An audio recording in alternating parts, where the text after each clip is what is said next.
سارے خاموش ہو، سارے خاموش ہو جاؤ میرے بھائی، سارے خاموش ہو جاؤ۔ السلام علیکم ورحمۃ اللہ وبرکاتہ۔ میں بسم اللہ الرحمن الرحیم والصلاة والسلام علی رسولہ الکریم وعلی آلہ واصحابہ اجمعین۔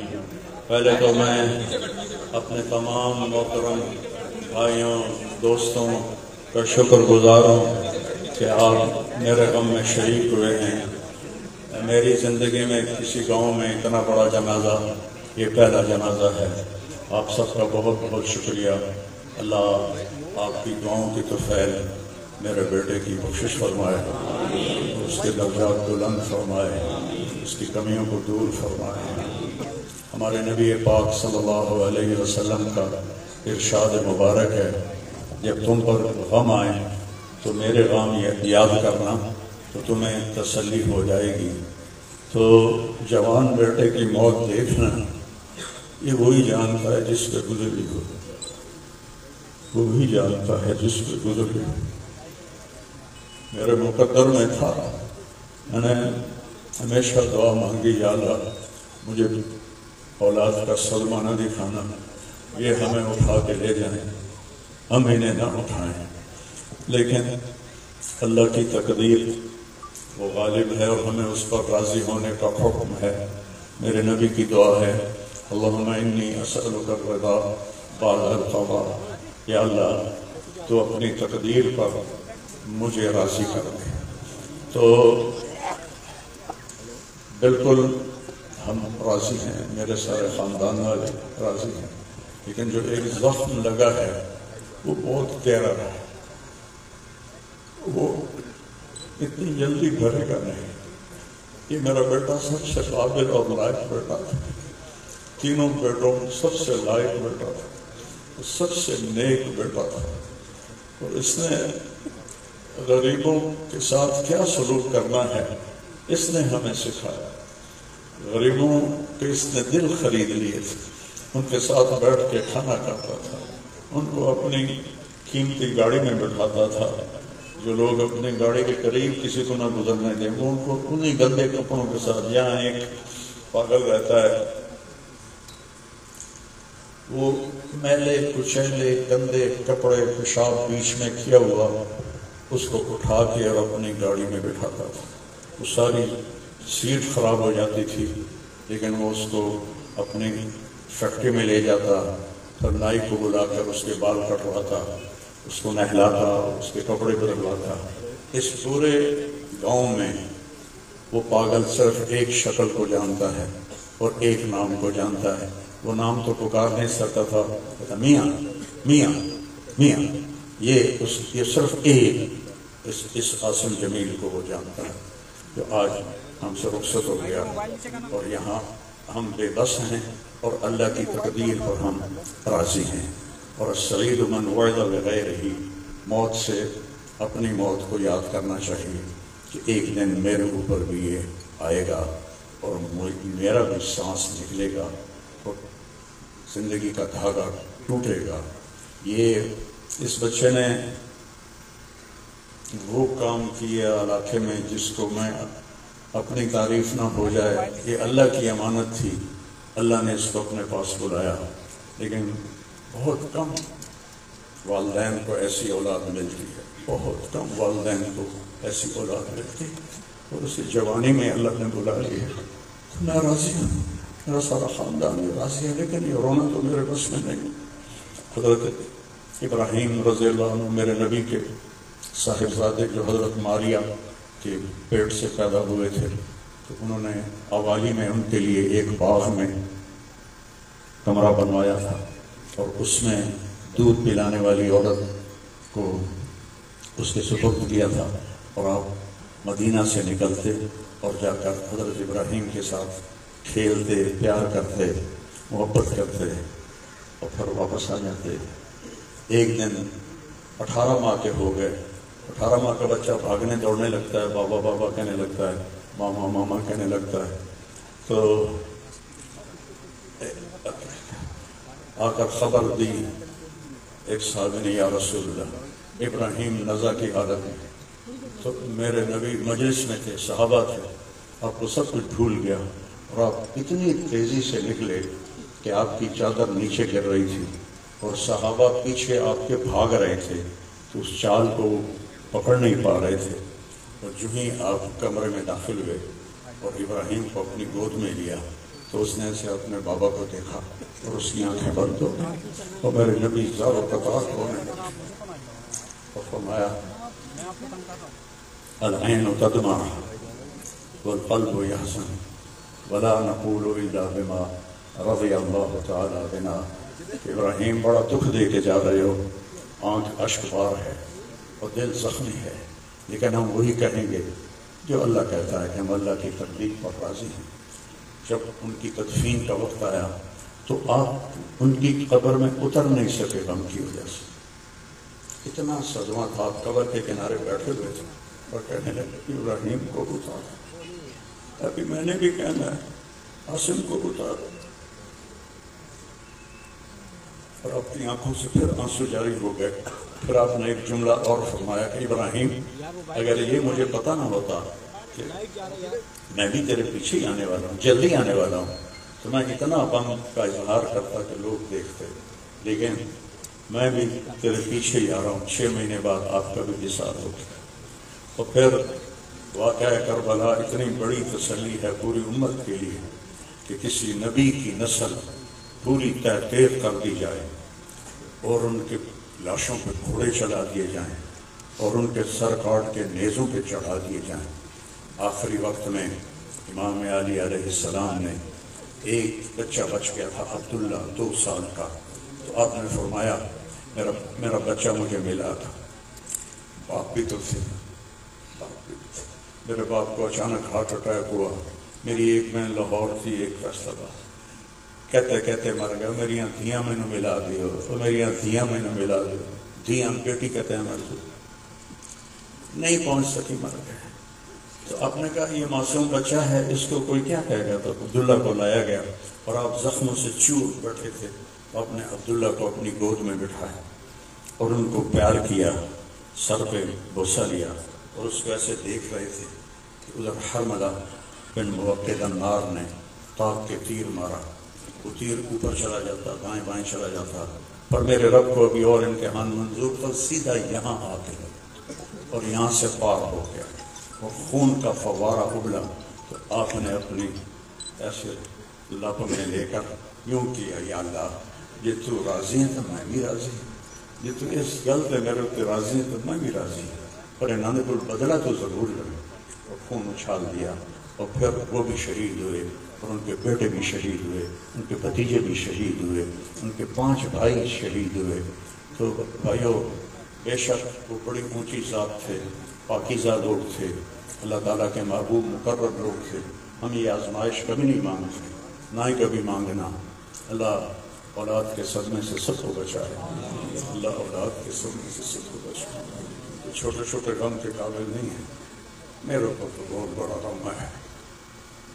میں اللہ کا شکر گزار ہوں اور یہ سارا مجمع دیکھ کے مجھے حوصلہ ہو گیا ہے کہ میرا بیٹا واقعی بہت نیک تھا، جس کے لیے اتنا مجمع اس کے لیے دعا کرنے آیا ہے. 40 آدمی جنازے میں ہوں اور میت کے لیے دعا کریں تو میرے نبی نے فرمایا اس کی بخشش ہو جاتی ہے. یہ تو ماشاءاللہ ہزاروں گنتی سے بھی باہر مجمع کھڑا ہوا ہے. میں آپ سب کا شکر گزار ہوں. تو میرے بھائی اس دن کی تیاری کر کے مرنا چاہیے. اگر اللہ راضی ہے تو اللہ کی قسم موت سے خوبصورت کوئی پیغام نہیں، موت سے خوبصورت کوئی پیغام نہیں. اور اگر اللہ ناراض ہے تو موت سے خوفناک کوئی پیغام نہیں ہے. اور یہ میرا بچہ یہ اللہ کی محبت میں ایسے تڑپتا تھا جیسے کسی کو کوئی زخم ہو جائے اور وہ تڑپتا ہے. اور ہم اللہ کو جانتے ہیں، مانتے ہیں، ہمارے احساس میں اللہ کا تعلق شامل نہیں، ہم عقلی طور پر مانتے ہیں. میری 52 سال زندگی اللہ کے راستے میں نیک لوگ، اولیاء کرام، علماء کرام کے ساتھ گزری. میں باپ ہونے کی وجہ سے نہیں کہہ رہا، میں آپ کو یقین سے کہہ رہا ہوں جیسی تڑپ اس بچے میں اللہ کی محبت کی تھی میں نے کبھی نہیں دیکھی. یہ 2 گھنٹے مجھ سے بات کرتا تھا اور میں سے بیٹھ کے سنتا رہتا تھا. بولنے والا کب سنتا ہے کسی کی بات؟ لیکن یہ ان پڑھ بالکل ڈسلیکسیا کا مریض تھا، حروف کی پہچان نہیں تھی، تو اس لیے نہ یہ پڑھا، نہ دین کا کچھ پڑھا، نہ دنیا کا کچھ پڑھا، لیکن اللہ نے اس کو عقل، فہم اور اپنی محبت ایسی دی تھی کہ ہمیں محسوس ہوتا تھا کہ اس کے اندر اس محبت کی آگ ہے، اور اپنی ماں سے کہتا، ماں دعا کرنا میں مر جاؤں، میں اللہ سے ملنا چاہتا ہوں، میں اس گندی دنیا سے تنگ آ گیا ہوں۔ 30 سال کی عمر میں اس نے یہ کہنا شروع، میں جانا چاہتا ہوں، اگر اللہ مجھے کہے کہ تمہیں رہنا ہے یا جانا ہے، 1 سیکنڈ میں کہوں گا مجھے تیرے پاس آنا ہے، مجھے تیری ملاقات کا شوق ہے۔ اور مجھ سے پوچھتا، بابا آگے اللہ ملے گا مجھے؟ میں نے اس سے بڑی باتیں کرنی ہیں، مجھ سے ملے گا؟ میں نے کہا انشاءاللہ آج تو ملو گے اپنے اللہ سے، ضرور ملو گے، تیری تڑپ، تیری تمنا رہتی تھی میں اللہ سے ملوں۔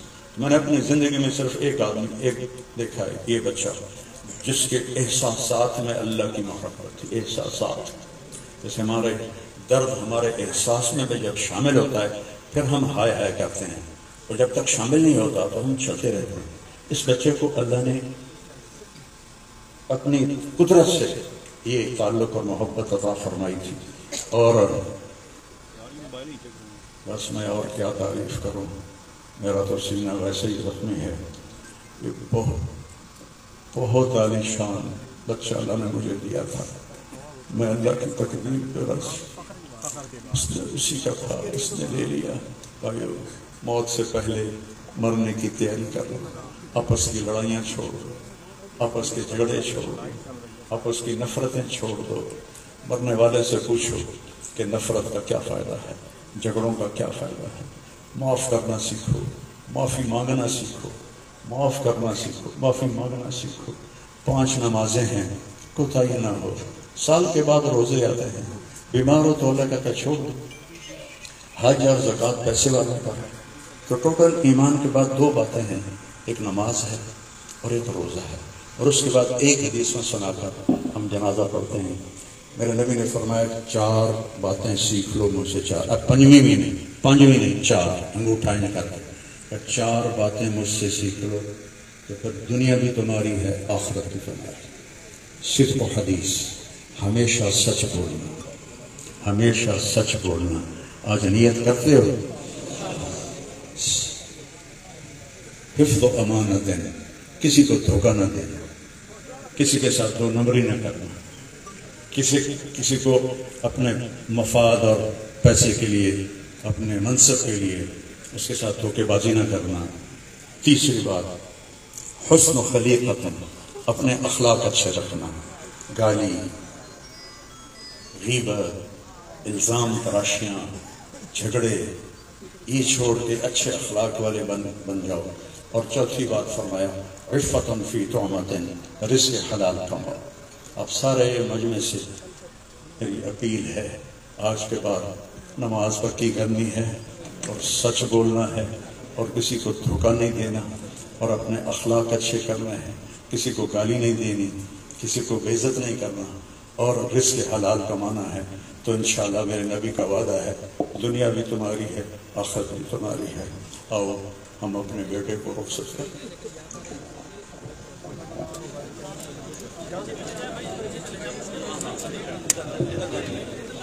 اور انشاءاللہ سارے بھائی سن، جمعرات کے دن 10 بجے ہم نے اپنے بچے کی قرآن خوانی، جس کو ختم شریف ہماری یہاں کے اس میں ماحول میں بولا جاتا ہے، تو جمعرات کو انشاءاللہ اس مسجد میں ہم اپنے بچے کے لیے قرآن خوانی اور دعا کا اہتمام کریں گے۔ آپ بھائیوں سے اپیل ہے، شرکت فرما کر ہمارے غم کو ہلکا فرمائیں۔ السلام علیکم۔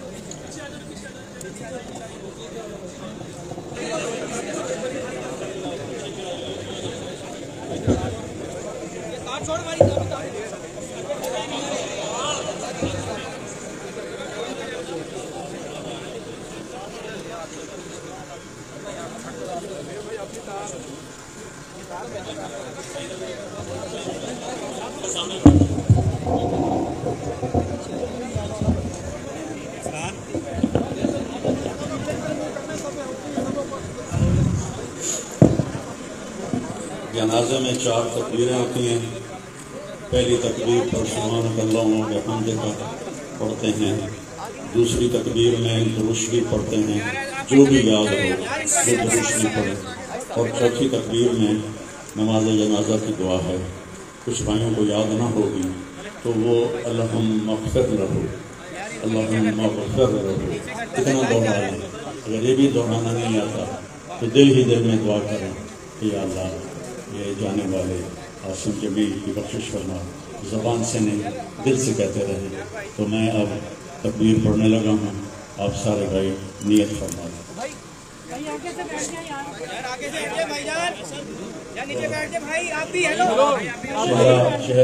چہرہ دکھانے سے معذرت ہے، بہت زیادہ رش ہے تو بہت کمپیئر ہوگی اور جانے والے کو بھی تکلیف ہوگی، تو یہ ہمارا عذر آپ قبول فرمائیں. اللہ اکبر.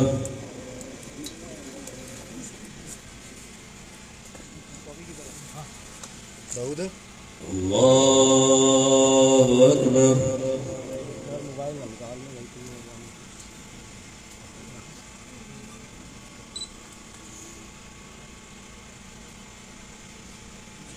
اللہ اکبر.